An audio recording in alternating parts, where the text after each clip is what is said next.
Hello friends, welcome back to V S kitchen and vlogs. ಎಲ್ಲರಿಗೂ ನಮಸ್ಕಾರ. ಇವತ್ತು ನನ್ನ ಮಾರ್ನಿಂಗ್ ರೊಟೀನ್ನ ನಿಮ್ಮ ಜೊತೆ ಶೇರ್ ಮಾಡ್ಕೊಳ್ತಾ ಇದ್ದೀನಿ. ಬೆಳಗ್ಗೆ ಬೇಗ ಎದ್ದೆಲ್ಲ ಮನೆ ಕೆಲಸ ಎಲ್ಲ ಮುಗಿಸಿ ಮತ್ತು ಮಾರ್ನಿಂಗ್ ಬ್ರೇಕ್ಫಾಸ್ಟ್ಗೆ ರೆಡಿ ಮಾಡ್ಕೊಳ್ತಾ ಇದ್ದೆ. ಅದಕ್ಕೂ ಮೊದಲು ಒಂದೊಳ್ಳೆ ಡಿಟಾಕ್ಸ್ ಡ್ರಿಂಕ್ನ ಮಾಡ್ಕೊಂಡಿದ್ದೆ.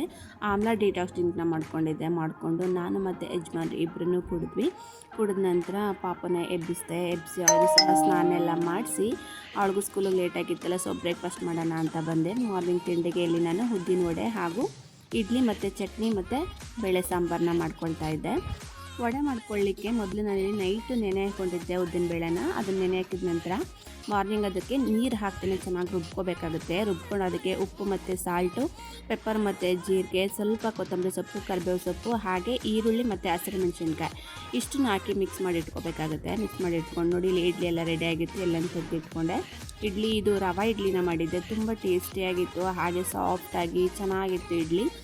ನಂತರ ನಾನು ಎಣ್ಣೆನ ಕಾಯ್ಲಿಕ್ಕೆ ಇಟ್ಕೊಂಡಿದ್ದೆ. ಎಣ್ಣೆ ಕಾದ ನಂತರ ವಡೆನ ಹಾಕ್ಕೊಳ್ತಾ ಇದ್ದೀನಿ. ವಡೆ ಹಾಕೊಳ್ಳೋಕ್ಕೆ ಮೊದಲಿಗೆ ಇಲ್ಲಿ ಸ್ವಲ್ಪ ಕೈಗೆ ನೀರು ಅದ್ಕೊಂಡು ವಡೆ ಶೇಪ್ ಬರುತ್ತಲ್ಲ, ಆ ಶೇಪಲ್ಲಿ ಹಾಕೋಬೇಕಾಗುತ್ತೆ. ಅಷ್ಟೊಂದೇನು ಪರ್ಫೆಕ್ಟಾಗಿ ಏನು ಹಾಕ್ಕೊಳ್ಳಿಕ್ಕಾಗಲಿಲ್ಲ ನನಗೆ, ಬಟ್ ಟೇಸ್ಟ್ ಮಾತ್ರ ತುಂಬ ಚೆನ್ನಾಗಿತ್ತು. ವಡೆಯೂ ಸಹ ಸಖತ್ತಾಗಿತ್ತು. ಹಾಗೆ ಎಲ್ಲ ವಡೆಗಳನ್ನೂ ಹಾಕ್ಕೊಂಡು ಈ ಥರ ಬೇಯಿಸ್ಕೊಂಡೆ. ತುಂಬ ಟೇಸ್ಟಿಯಾಗಿ ಬಂದಿತ್ತು. ಪಾಪನೂ ಸಹ ತುಂಬ ಟೇಸ್ಟಿಯಾಗಿದೆ ಅಂತ ಹೇಳಿದ್ರು, ಯಜಮಾನರು ತುಂಬ ಚೆನ್ನಾಗಿದೆ ಅಂತ ಹೇಳಿದ್ರು. ವಡೆ ಎಲ್ಲ ಮಾಡ್ಕೊಂಡ ನಂತರ ನಾನು ಬೇಳೆ ಸಾಂಬಾರು ಮಾಡ್ಕೊಳ್ಳೋಣ ಅಂತ ಇಟ್ಟಿದ್ದೆ. ಮಧ್ಯಾಹ್ನಕ್ಕೂ ಆಗೋ ಥರನೇ ಸ್ವಲ್ಪ ಜಾಸ್ತಿನೇ ಮಾಡ್ಕೊಳ್ಳೋಣ ಅಂದ್ಕೊಂಡೆ. ಅದಕ್ಕೆ ಏನಿಲ್ಲ, ಅದು ಟೊಮೊಟೊ, ಆಲೂಗೆಡ್ಡೆ ಹಾಗೆ ಸೋರೆಕಾಯಿನ ಹಾಕಿ ಚೆನ್ನಾಗಿ ಬೇಯಿಸ್ಕೊಂಡಿದ್ದೆ.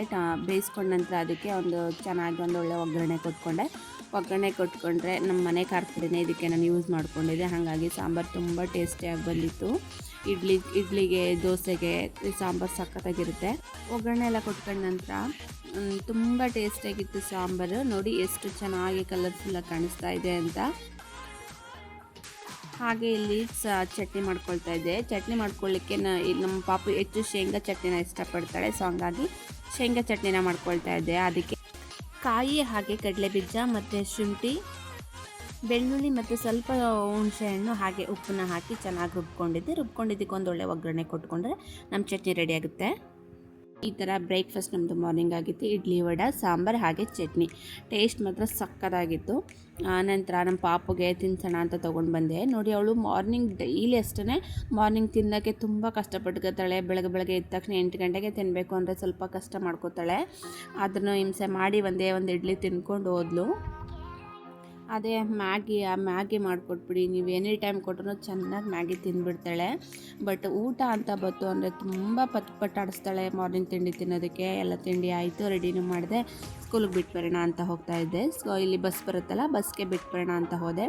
ನೋಡಿ, ಬಸ್ ಕೂಡ ಬಂತು. ಪಾಪನ ಹತ್ತಿಸ್ಬಿಟ್ಟು ಹಾಗೆ ಬಾಯ್ ಮಾಡ್ಬಿಟ್ಟು ಮತ್ತೆ ನಾನು ಮನೆಗೆ ಬಂದು ತಿಂಡಿ ಎಲ್ಲ ತಿಂದ್ವಿ.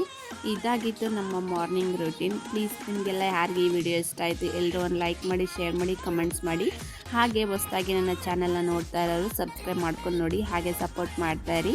ವಿಡಿಯೋ ನೋಡಿದ್ದಕ್ಕಾಗಿ ಧನ್ಯವಾದಗಳು. Thanks for the watching. Bye.